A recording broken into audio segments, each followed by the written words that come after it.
Hi, Leo. Kendrick from Providence Tarot. Hmm. You know, my ruling planet is in Leo. So that gives you a sense of that, right? I mean, I'm wearing a yellow hoodie. What's going on for Leo? This is going to be your proofread, your first proofread for the month of June. What is going on? Let's see.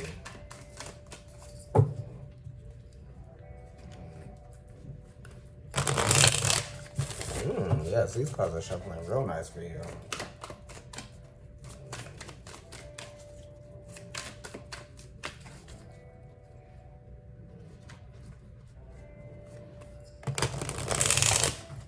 Ooh.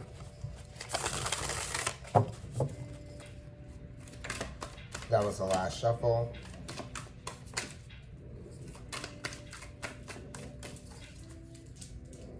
Okay, here we go, Leo. First card. Ace of Pentacles. Okay, new seeds being planted, new opportunities being made, being met, right? So you're coming into contact with something that it's going to be beneficial to you. It's asking you to focus on what is important because, it's that. Remember the fundamentals, right? You're starting to lay new bricks for a new foundation, and I feel like this is also going to be an opportunity for you to build upon something that you kind of have already started or you sort of have already imagined, okay? So this is something that you have already imagined that you are now starting to realize for yourself in some kind of way, shape, or form. And this is something that can give back to itself.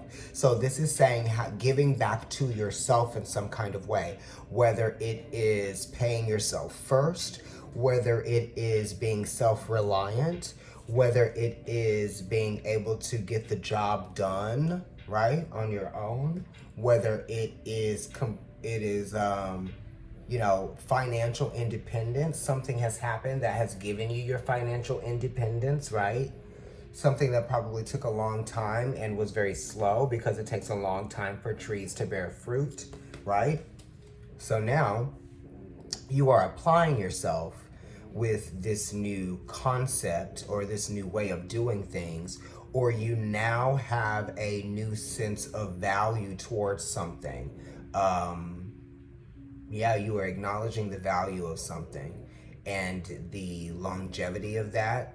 And now the only challenge is going to be, being consistent in some kind of way.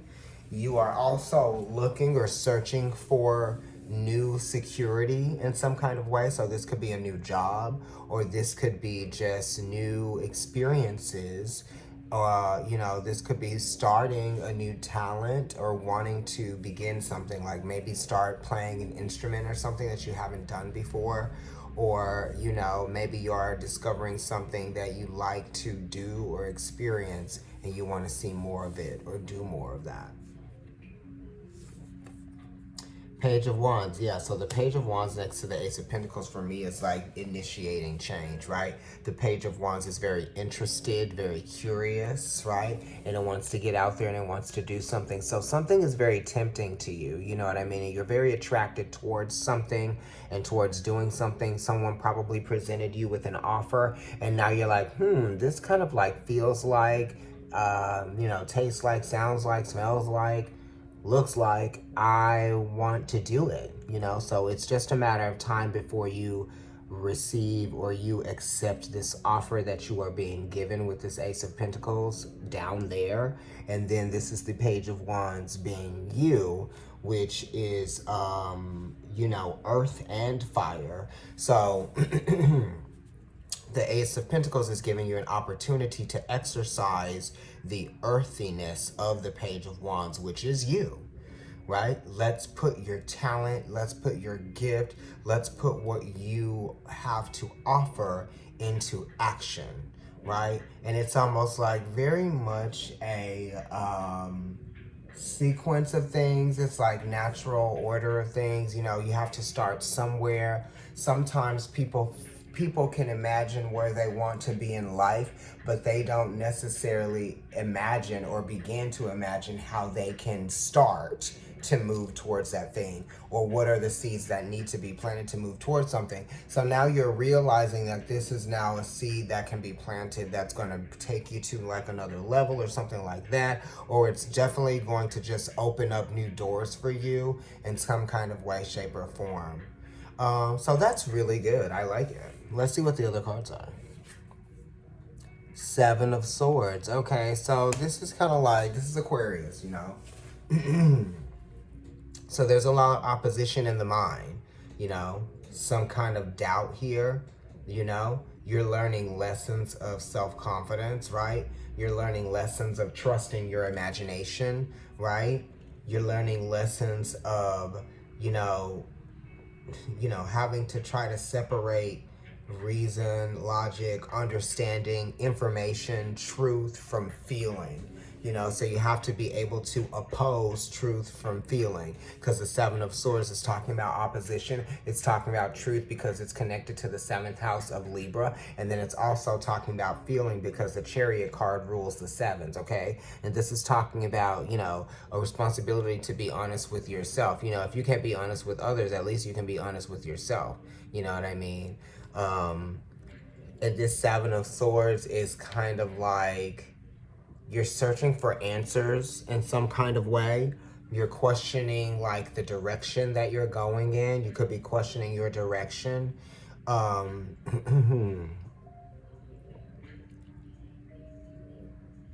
Yeah, definitely. You're like, where am I going? What am I doing? How have I changed? Do you know what I mean? And you might be feeling like, you know, just kind of down because something hasn't necessarily changed or shifted in the ways that you have wanted them to. So it's saying like, how do I actually need to change, right? Or what do I need to rethink? Or what do I need to reimagine?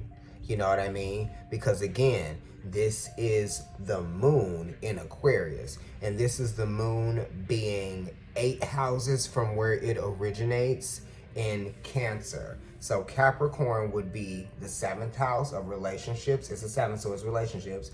And then we're going into the 8th house from Cancer, which is Aquarius. Okay, so the moon is now in its 8th house. So this is kind of like stubborn, not wanting to change, not wanting to admit something to yourself about a relationship, or also, and when you admit something to yourself about a relationship, you're admitting something to yourself about you as well, right? So it's kind of like, you know, your relationships are taking shape, or you're having to, you know, come to a point of resolve even without all of the information, period. You know, just because the sevens are kind of like talking about completion in a way, you know, 7 days a week, right? And the 7th house Libra is where the sun goes down, or where it's descended, right? 5 of Cups.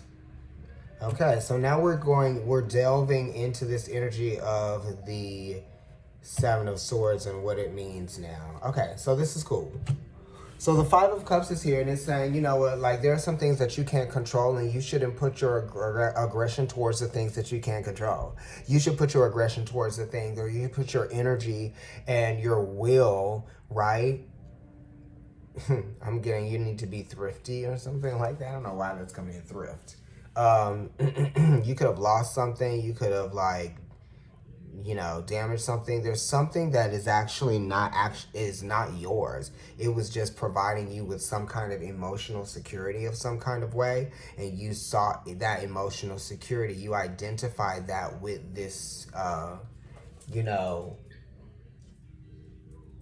energy resource that you wanted to possess, or maybe that you want to possess, right? Hey, my ruling planet is in Leo, and I'm kind of like resonating. This is resonating with me. You know, in ways. It bounces around from person to person in my life. Sometimes when I'm listening to a reading, but that's okay, you know. But this Five of Cups is saying like what you have lost was not yours to begin with. You know what I mean? Shared resources, things like that. Money, could be people, could be relationship, could be, you know, lovers, could be sex.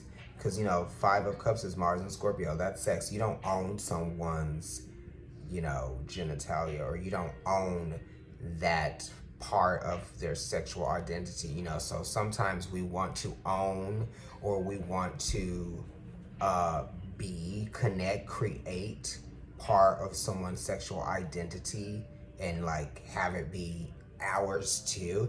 And it's like, no, you can't control that. It's like you cannot be regretful or resentful of something that you wanted to kind of like shape out of your own kind of like want or need. It could be a job. It could be something you're not getting what you feel like you deserve, right?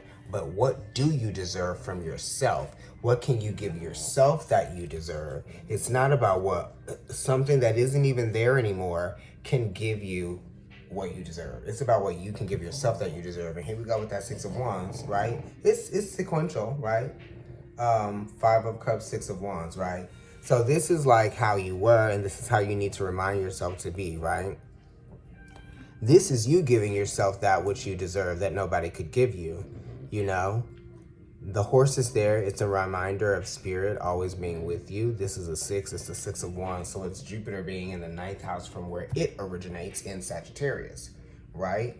So now Jupiter is saying like, you are freer when you overcome your obstacles, kind of like alone. It's you know, the Six of Wands is talking about learning to be your own hero, or being your own hero. It's kind of like it's the ninth house, so it's your beliefs and your philosophies, and you know, you become who you are based on what your experience teaches you. You know what I mean? And you can't try to, you just have to like go on it alone, be an individual with this experience. Let people see you being the individual that you're meant to be, you know, without the attachments of everything. So this is definitely like kind of leaving something behind, because it's it's Jupiter, so it's movement. Oh, I know, baby. I'm sorry. What is the problem? So it's Jupiter and it's Leo. So it's like growth. You know, you have grown. You have evolved. You have changed. You have made it to the other side of something. You know what I mean? And or it's time for you to have an individual experience. You know, right? And then the Magician is here, which is saying definitely a new beginning for you. The Magician coming from the Fool. Now you have the wherewithal. Now you have the intelligence. Now you have the initiative. Okay, you have the initiative to start, to begin. You know, it's concepts, right?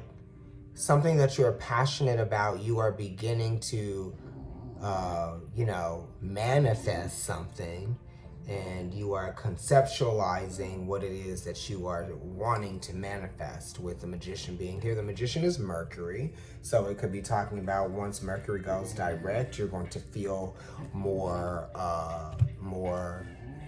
movement, more flexibility within the energy. So let the Mercury retrograde happen, and then once it comes to pass back over the point in your chart where it retrograded, then you are going to start to see that change manifest for you.